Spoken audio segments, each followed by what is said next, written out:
today I'm going to be turning a bowl out of a piece of poplar, and it's just a disc that I cut off the log. Okay, it's just a disc that I cut off the log, and so basically when I mount this thing, it's going to be, the grain will be parallel with the lathe bed, which is exactly perpendicular to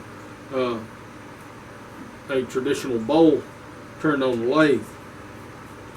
It's more like what people who don't turn actually think a bowl is turned from. It's kind of funny how that works, I guess. But anyway, I like this piece of poplar. It's got, and I know I've turned a lot of poplar lately. It's because that wood's good and cured, and I've got plenty of it. But if you look, I've got greens in here, and reds, and there's grays, and some black specks, and all that kind of stuff in here. There's a lot going on in this wood. Poplar, I think, is beautiful wood myself. I know a lot of the cabinet makers and all that, they use it as a filler where they need a hardwood or something. They use it for framework and stuff like that where it's not going to be seen. But I like poplar myself. I think it's got some really neat colors, and it has a lot to offer, you know, in a wood turning. So I'm using this. But now, instead of being a face grain turn, which like this piece of poplar here, if I turn this into a bowl, I'll be mounting it, you know, perpendicular. The grain will be perpendicular to the lathe bed. Where the lathe bed's running this direction, the grain of the wood is running this direction. Well, on this one, the grain's going to be running parallel with the lathe, and that presents several challenges, mainly in the form of tear out and being able to get a nice smooth finished surface on the inside of a bowl. Also, these bowls are weaker because it's all end grain. The whole bowl is end grain, so you know, you have to be careful there. And if it ever gets dropped, you know, it might could break. But anyway, we're going to get started on that right now, and I'm going to go find the center, and I'll meet you over at the workbench. Okay, I'm going to start out by finding the center of one face. I'll do that. I'll find the long side, and then I'll find the short side, and I'll drill this thing out about a 1/4 inch drill bit.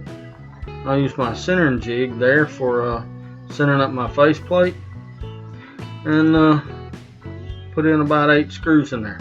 Oh, I put a wedge under this also because it wasn't cut exactly straight. So I lifted one edge with a wedge, and I put in all 8 screws for the face plate.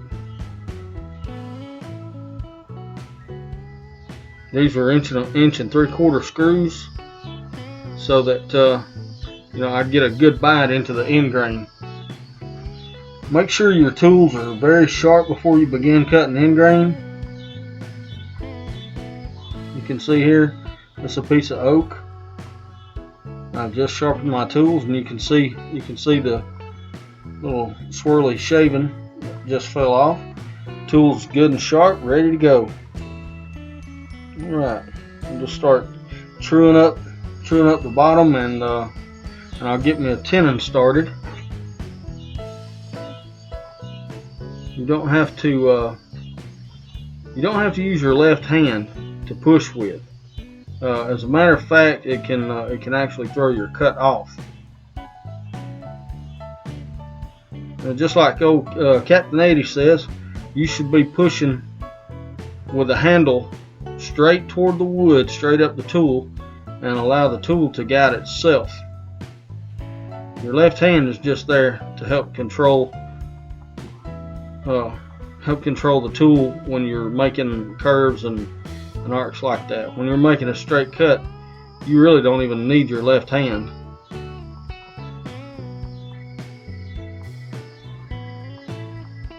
Alright, now we're just going to get started shaping on the outside.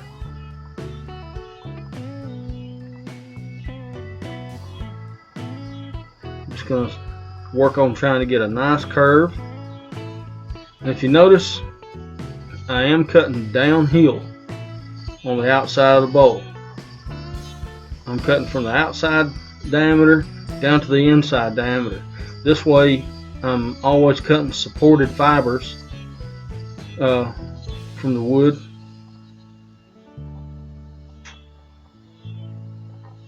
If I were making pull cuts up the side, I would get a lot of really bad tear out.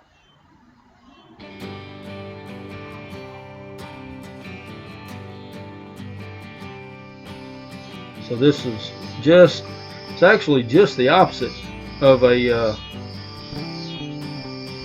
traditional bowl, in that you want to cut downhill on these, whereas on a traditional bowl you normally want to cut uphill to keep your all the fibers supported there. We'll just sit here and work on this a little bit. I'm looking for about a 1/2 to 3/4 inch of bark left up at the top. This will give me plenty of room to shape the inside of the bowl.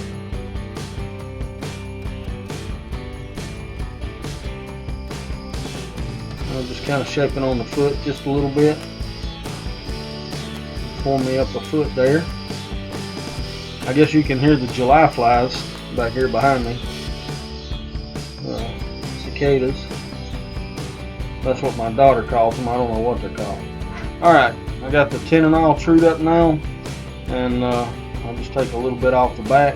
Make sure you keep the little divot so you'll be able to find the center again, where your live center comes into the bowl. I just leave that on there.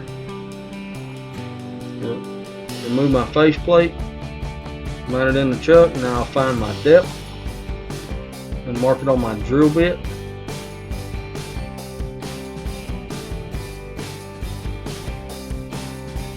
And you'll probably have to do a starter hole with a gouge. Just something to get your drill bit started there. And then you just drill in.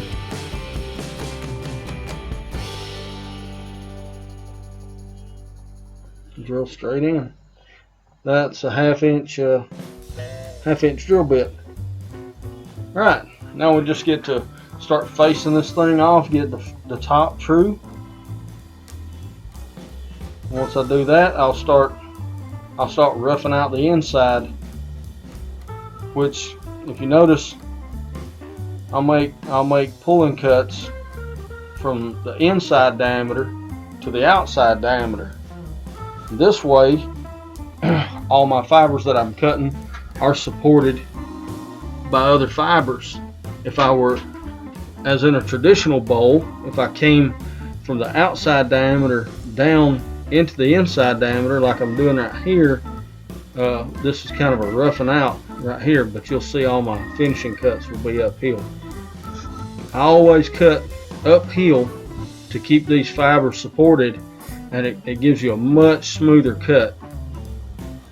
A very, very much smoother cut. Come across the bottom, get it flat, kind of work on the sides a little. I'm just roughing right now, trying to remove as much material as I can, and then I'll come back and begin shaping. I'm looking for about 1/4 inch wall thickness on this bowl. You don't want to go much thinner than that, because then the bowl really starts getting weak. Here I am, I'm just kind of scraping, making sure everything's smooth and I don't have any tool marks on the wings itself. But if you notice, I am making all my cuts uphill.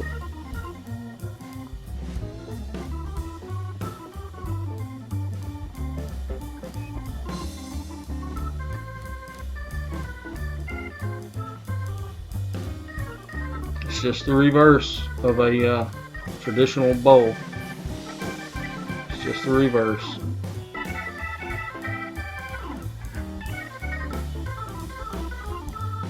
and I'm matching my profile to the outside of the bowl and making nice, easy scraping cuts,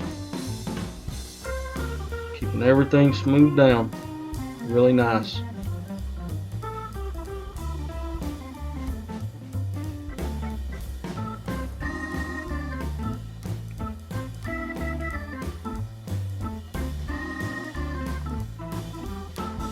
And I'm going to a round nose scraper, start working, making sure the bottom's all smoothed up really nice.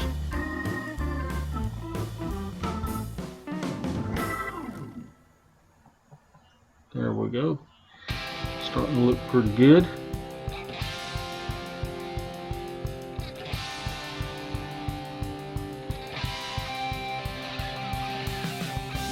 Alright, now I'm just getting ready to start applying some sanding sealer, and the sanding sealer that I'm going to use is a oil-based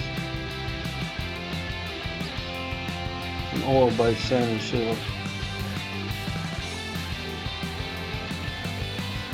Right here it's Cabot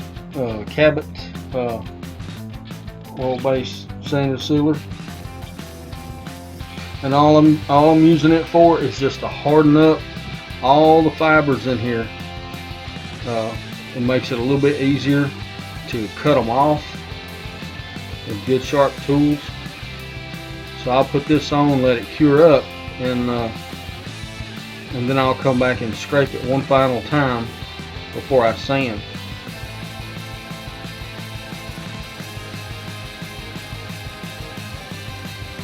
Okay. And I'm actually doing the inside and the outside. I believe I forgot to show the outside, but I do it the same way. I use the sanding sealer on the outside, and then I just scrape it down nice and smooth.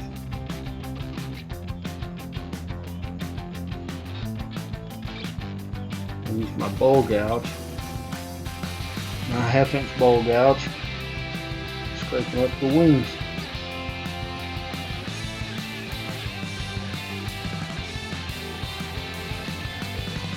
Very, very light scraping cuts. Very light. And just smooth everything out.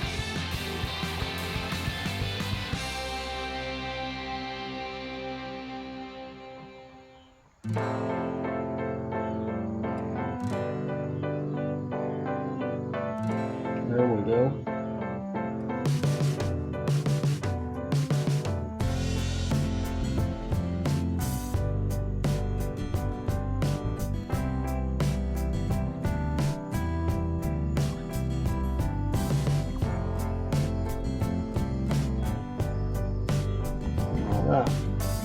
Okay, now for the outside, I'm just using my bowl gouge to scrape with, and notice that I'm scraping downhill. I don't want to scrape uphill on this because I can end up getting tear out if I scrape uphill. So I'm scraping everything downhill.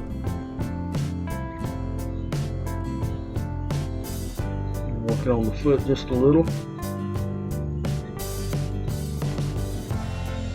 And this bowl is actually very thin, so I have to be very, very careful around the wings.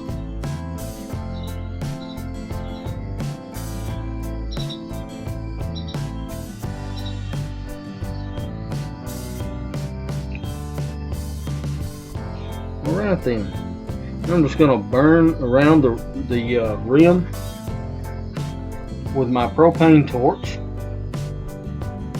And the flare-ups that you see is the little pieces of bark that are still left on there.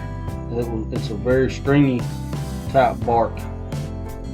But now I just worked right on the very edge where the bark had been.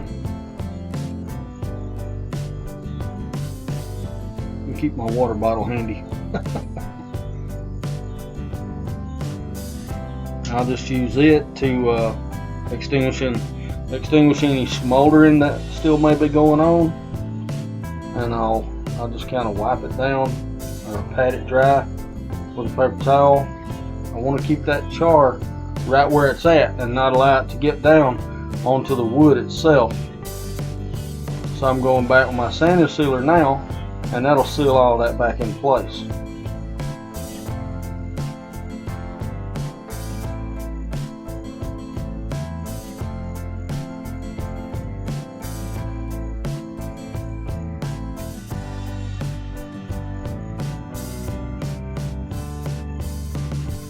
I'll just apply this coat of sanding sealer before I start my sanding process.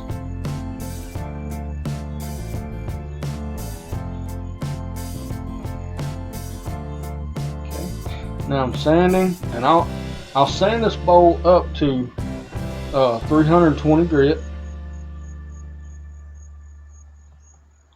And one good thing with a spindle turn like this is you don't have to worry about going back with the grain, because you're actually sanding with the grain while it's spinning on the lathe. This thing looks like it's way out of balance and all, but it's actually turning true.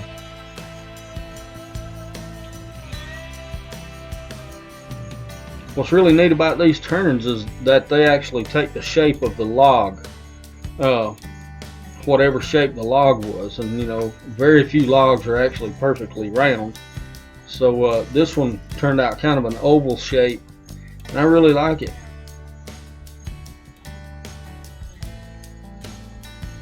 But I'll go back and just make sure that I don't have any imperfections in the bowl with my sandpaper,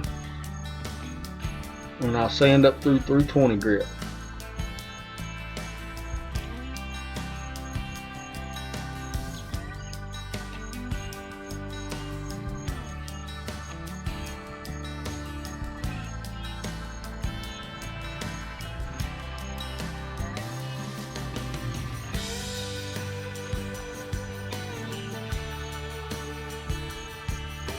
Okay, well, I'm just getting ready for my tongue oil. Just apply a coat of tongue oil, actually 2 coats. Allow it to cure in between. I'm just using 2 coats of tongue oil. I don't need it to seal the surface anymore because the sanding sealer actually did that. But I really like the way oil looks. So I put 2 coats on here, and then I began to wax.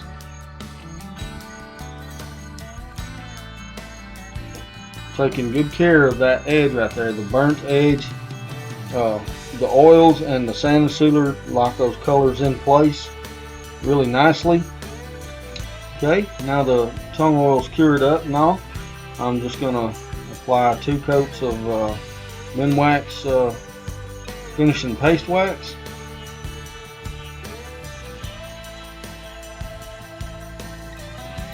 On the front and the back, or the inside and the outside, I'm sorry. Once that's done, we'll buff it out. And it takes about 20 minutes between coats of this stuff. You'll put 1 coat on, you'll wait until it cures up, you'll buff it off, and then you'll put another coat, buff it off, and so forth until you get the sheen that you like.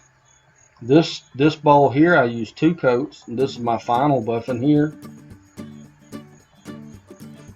I'm just lightly buffing over it with a shop towel and working on that rim. Okay, I'll just use a jam chuck to take off the tenon, and be very careful here. This thing can, if you get a catch, you can explode this bowl. The sister to this piece was ended up in pieces all over the shop. But just make very light cuts with a very sharp tool, and you'll be in good shape.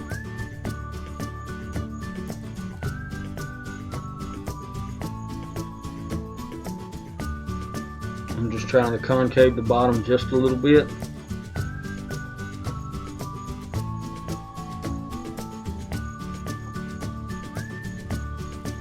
And then I'll start working on taking off the little nib. I'll finish out the bottom just like I did the rest of the bowl. I'll use oil and wax finish on it just like I did the rest of the bowl. And just whittling away on my little nib here. I'll cut it loose. Well, not completely loose, but almost loose with my skew. Now then, alright, snap that off. And I'll sand that up with I'll just kind of, I use a power sander. Really don't need to, but I'll use a power sander in this. My heavy grit sandpaper, and then we'll finish it up. Well, alright, there we go. Got us a nice little ingrained bowl here. Little burning around the edges. Not too much, I don't think, you know. And I know some people were like, "Oh my God, he's got a fire in the wood shop." Yeah, but I always keep water around here too, just in case I do flare something up. But yeah, the bowl turned out really nice. You know, really nice. The colors came through good. I've got red and grays and greens, and the black specks and all showed up real nice on the sides. The bark was coming off of this log before I ever even brought it down here. But I burned all the way around the edges, not to simulate bark or anything like that, but just to give a nice little transition right there. Be careful, this bowl is about 1/4 inch thick. Be careful not to get much thinner than that with an ingrain turn, because you know, it really could make it fragile. I can bend these wings right now. If you try to bend them too far, they can break. But anyway, that's how I turn, and I've turned a lot of these, and I really like them. But that's how I turn a spindle, a bowl from a spindle, which means the grain is running parallel with the lathe bed. And I really enjoyed it. Hope y'all enjoyed it, and I'll catch y'all down the road.